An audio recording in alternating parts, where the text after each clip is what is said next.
नागपूर भाजपमध्ये उमेदवारीवरून पदाधिकाऱ्यांच्या कुटुंबामध्ये कलह झालाय। भाजपच्या विनायक डेहनकर यांनी बंडखोरी करत अपक्ष उमेदवारी अर्ज दाखल केला। पतीने बंडखोरी केल्याने माजी महापौर अर्चना डेहनकरांनी घर सोडत माहेर गाठलंय।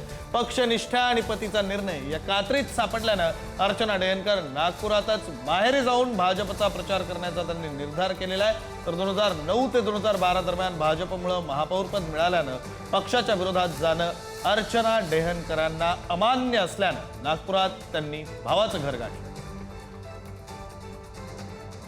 आपले प्रतिनिधी जितेंद्र शिंगाडे आपल्यासोबत जोडले गेलेले आहेत। आपण त्यांच्याशी या संदर्भात बोलूया। जितेंद्र, आतापर्यंत हा सगळा जो काही असंतोष किंवा नाराजी दिसत होती ती पक्षापर्यंत, पक्षश्रेष्ठींपर्यंत मर्यादित होती। आता कार्यकर्त्यांच्या, पदाधिकाऱ्यांच्या घरापर्यंत हे सगळे वाद पोहोचलेले आहेत।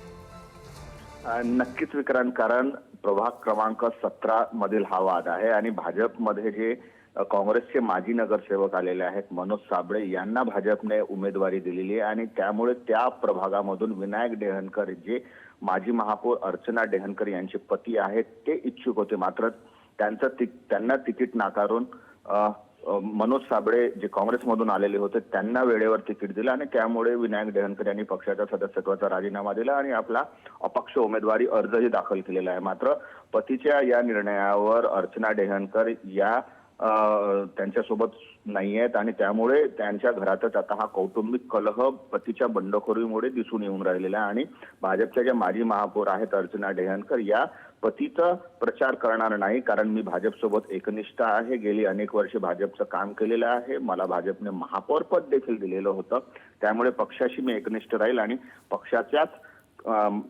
उमेदवाराचा प्रचार करणार अशी भूमिका घेतलेली आहे आणि त्यामुळे त्या आता आपल्या भावाच्या घरी गेलेल्या आहेत, कारण एकाच घरात राहून पक्ष विरोधात प्रचार करणं हे योग्य नसल्याचं त्यांचं म्हणणं आहे। त्यामुळे भाजपमध्ये जे आहे ते बंडखोरी आणि नाराजी दिसून येत होती, मात्र आता त्याचा जो परिणाम आहे तो कुटुंबापर्यंत गेल्याचं देखील दिसून येत आहे। धन्यवाद जितेंद्र, दिलेल्या या सगळ्या सविस्तर माहितीसाठी।